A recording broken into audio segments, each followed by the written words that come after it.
recolhimento, né, de 12 milhões de assinaturas para a criação do Fundo Nacional de Habitação de Interesse Social. Mas lá atrás vocês podem pensar, pô, então já há muitos anos a gente tem essa conquista, mas efetivamente esse fundo ele só foi ter algum recurso ou algum investimento em cima de programas habitacionais em meados de 2000. Então foi uma conquista que só depois de 10 anos realmente a gente vai ter uma efetividade desse processo, né? A articulação começou em 89, fundação em 93, e ali uma pequena frase de como e o porquê se iniciou a União Nacional por Moradia, né? A atuação são em áreas de favelas, cortiços, multirões, ocupações, loteamentos, com o objetivo de articular e mobilizar movimentos de moradia. Foi o que eu falei agora há pouco, né? A união de vários movimentos, de várias organizações em um único objetivo, que é lutar pela garantia da moradia digna, que é hoje um direito constitucional. Então temos sim essa luta e ela é respaldada constitucionalmente, né? Pode passar.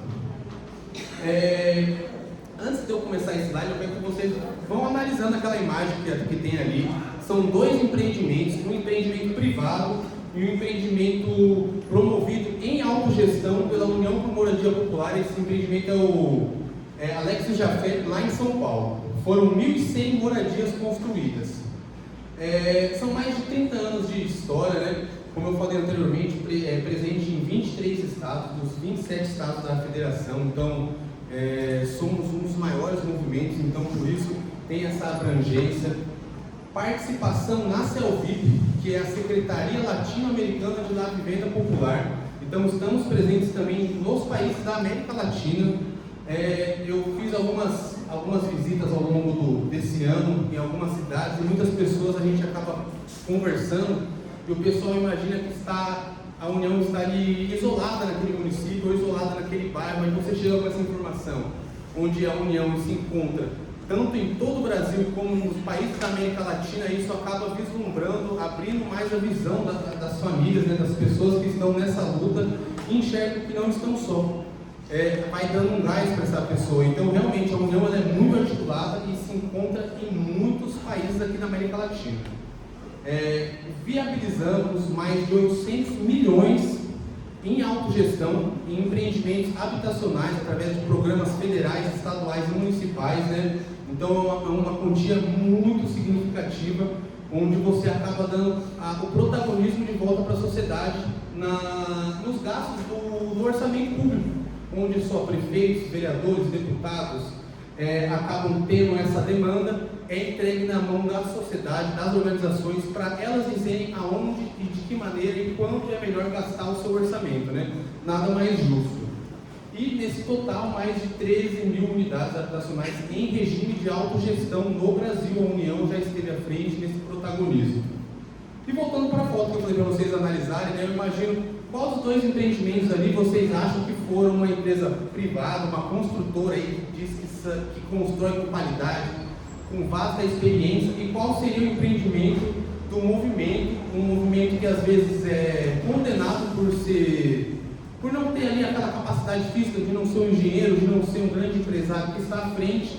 E eu acho que, por incrível que pareça, aquele empreendimento maior, gigantesco ali, de mais de 12 andares, é um empreendimento levado em autogestão, lá em São Paulo, pelos movimentos sociais. Então essa foto é muito pragmática, a gente usa ela em vários momentos para mostrar exatamente a diferença, onde a lucratividade é levada como o maior ponto referencial e onde o direito e a qualidade de vida é levado como preferência e como foco. Aquele empreendimento maior, gigantesco atrás, é onde os movimentos se encontram e estão atuando.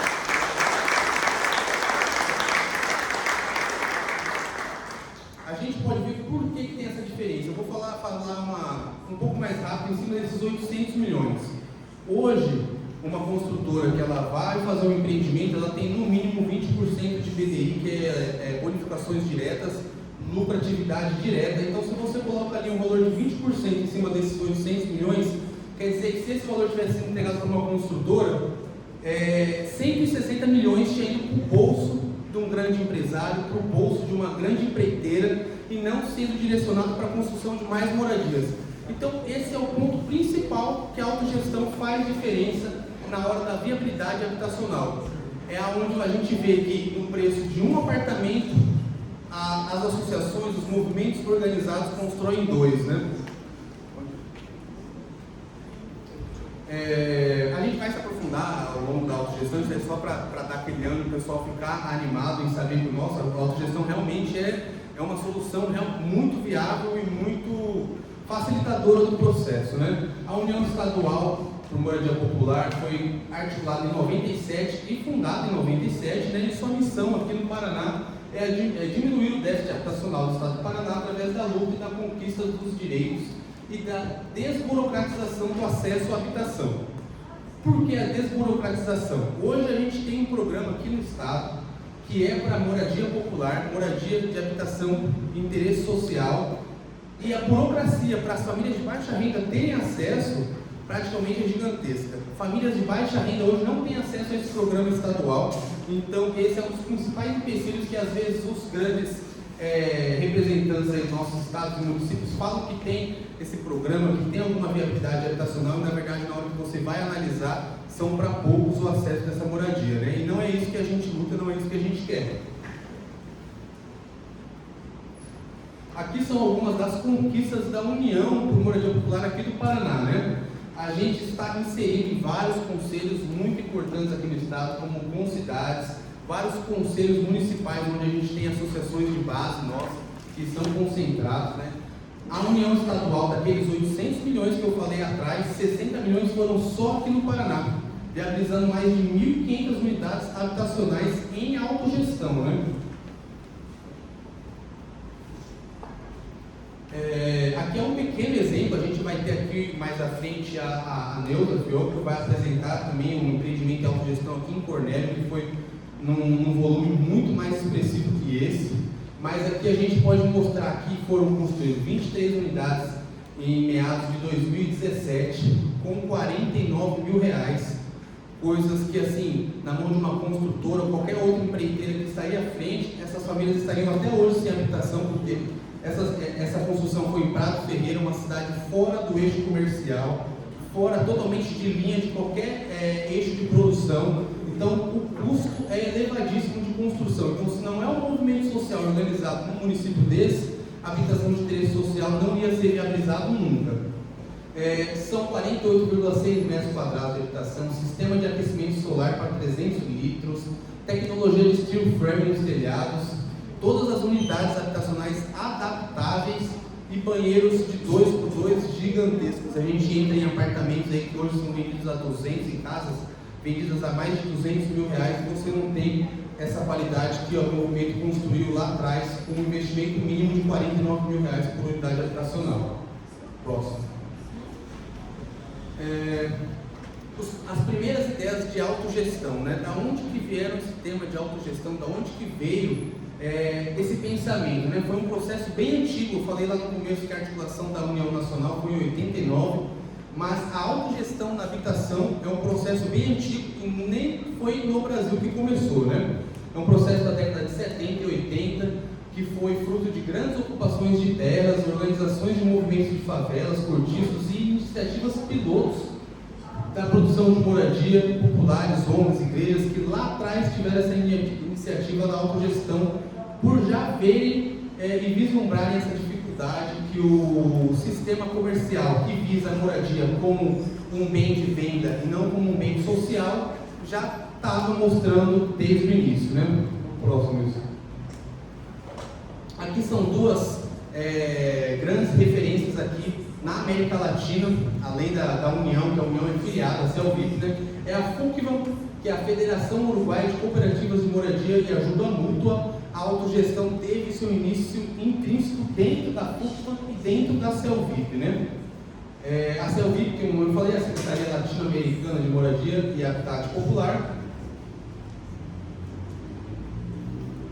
E aqui são algumas movimentações, moradias que já foram construídas lá no Uruguai na década de 90, né? Então é um processo bem antigo. Hoje a gente está aqui em 2023 falando do mesmo processo de habitação e autogestão como se fosse algo inovador, como se fosse algo novo, mas é uma luta que para hoje a gente está aqui falando com tanta firmeza.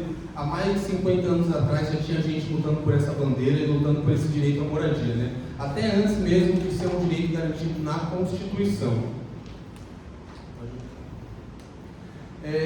Aqui já é uma revistinha que foi feita lá em 98 a 2004, que ela foi apresentada. Foi uma das primeiras capacitações que a União Nacional teve à frente para tentar nacionalizar a autogestão, né? Era chamada de tijolinho da autogestão. Próximo. Aqui tem algumas tirinhas que eram apresentadas para trazer de uma forma mais facilitada esse processo, porque realmente a gente fala em autogestão, mas é um processo bem mais didático e profundo do que a gente pode imaginar, né? Então, foi feito de uma maneira mais simplificada para que o povo tivesse mais esse acesso, mais esse entendimento. O próximo. E aqui mais uma continuação mostrando a diferença da lucratividade na mão das grandes construtoras e quando a sociedade civil tem acesso a esse valor para a construção da sua moradia, onde ele tem total articulação nas maneiras e gostos e particularidades de cada um na escolha da sua moradia, na viabilização da sua moradia, né? A gente vai entrar agora um pouco mais na construção da autogestão e a autogestão dentro da produção habitacional. Eu vou passar um pouco a palavra para a nossa companheira Maria das Graças, que também tem muito mais a contemplar nessa área.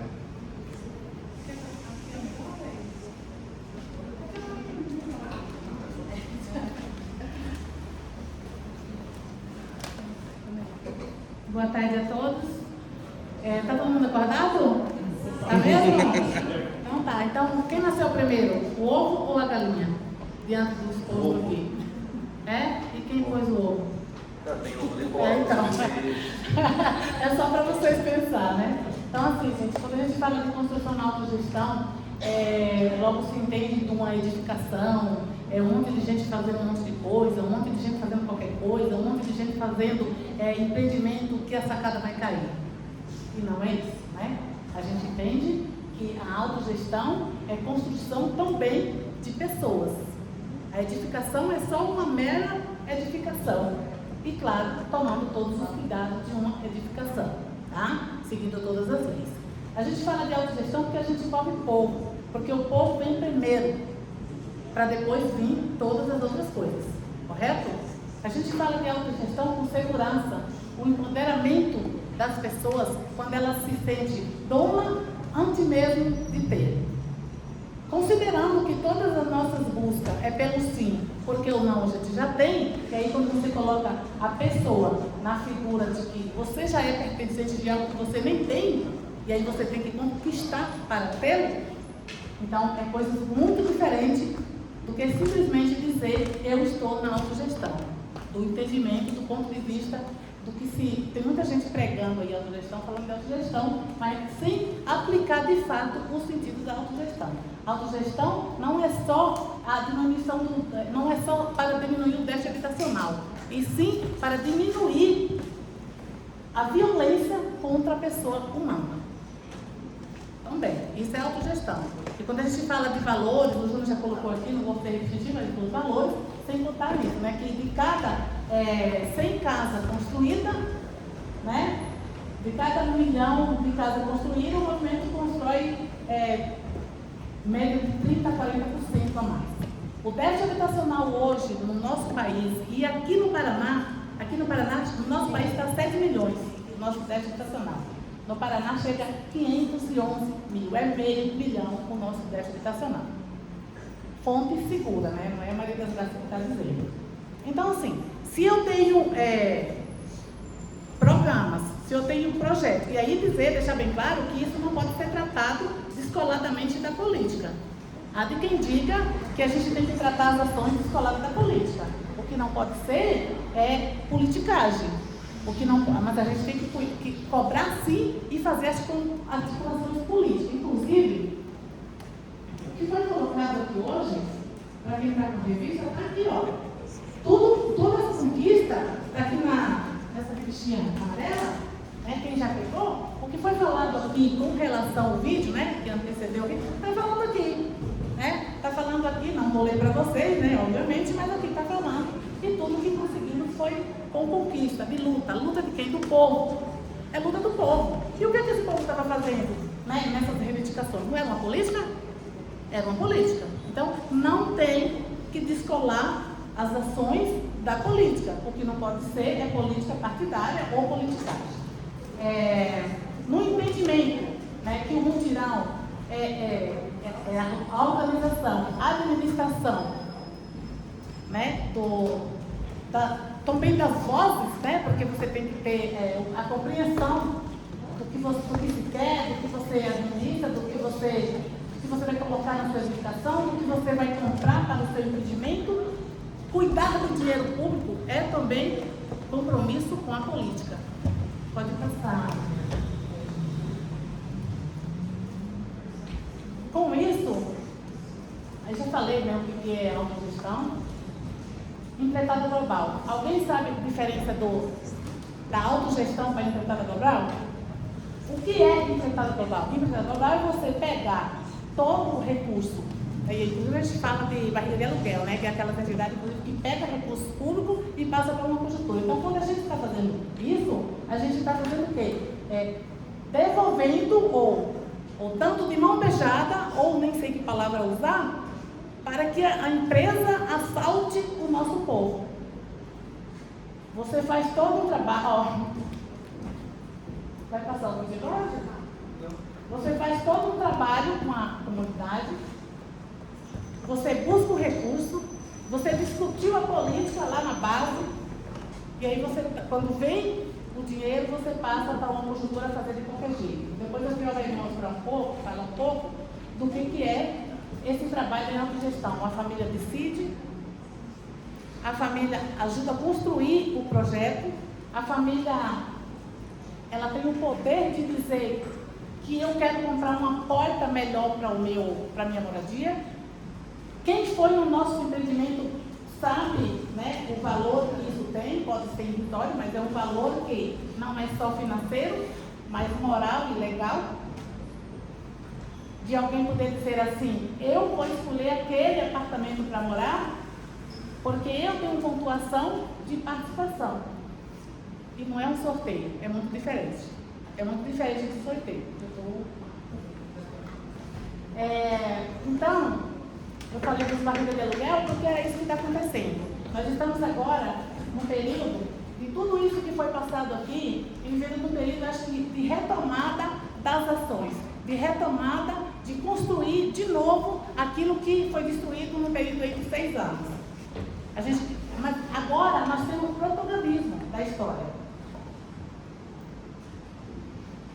E o nosso protagonismo é porque nós temos o que mostrar. O que está aqui não é meramente números, foi o que foi feito. O que vocês estão vendo na tela foi o que foi feito. E a gente construiu cartilha baseado no que foi feito.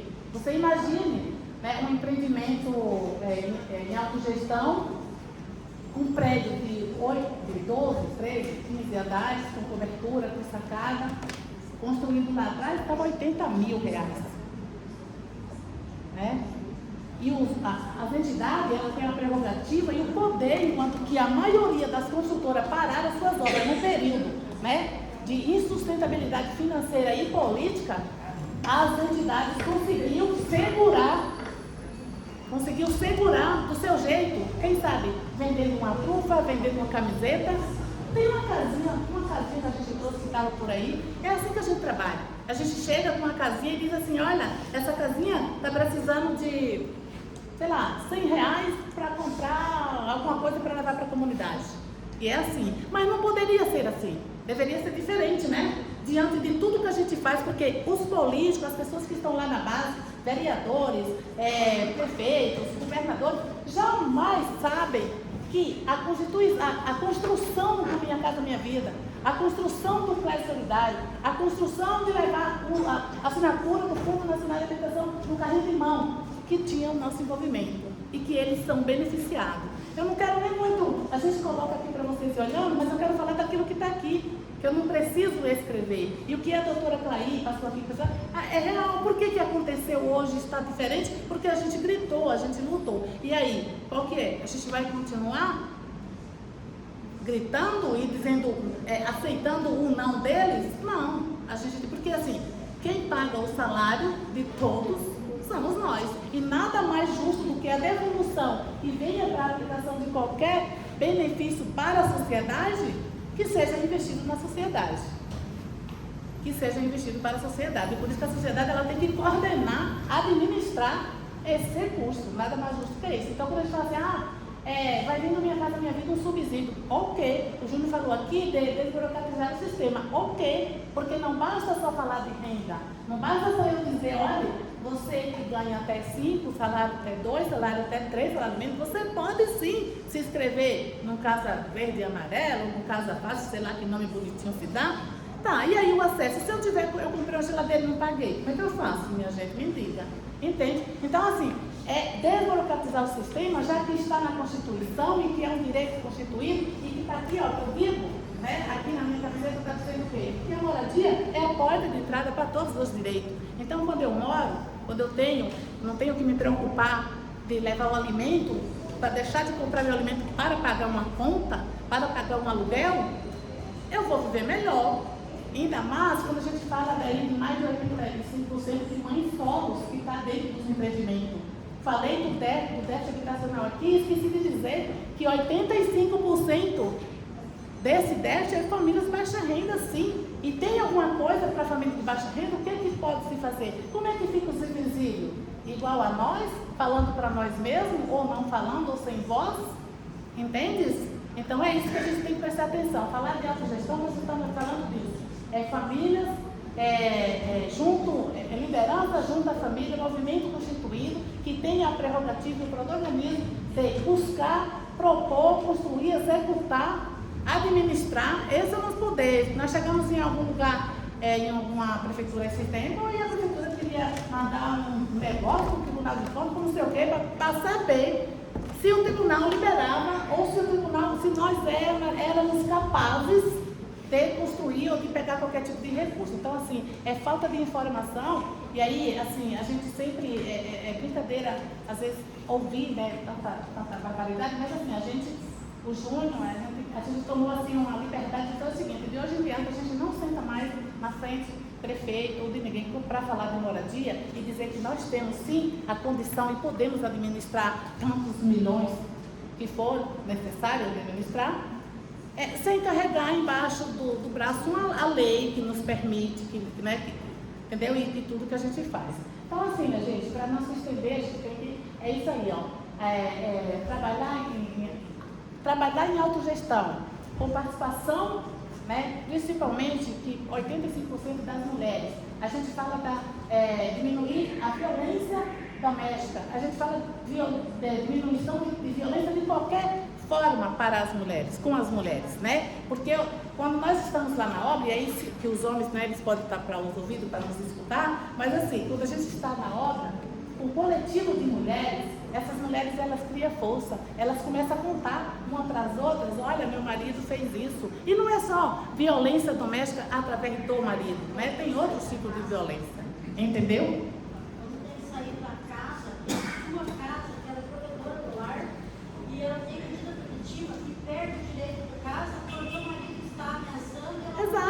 Exatamente, mas se você está junto a uma comunidade, a um coletivo, uma cria força para a outra. Porque se você ficar desprotegida de qualquer lei daquele momento, ou de qualquer poder, você pode ser acolhida por elas mesmas.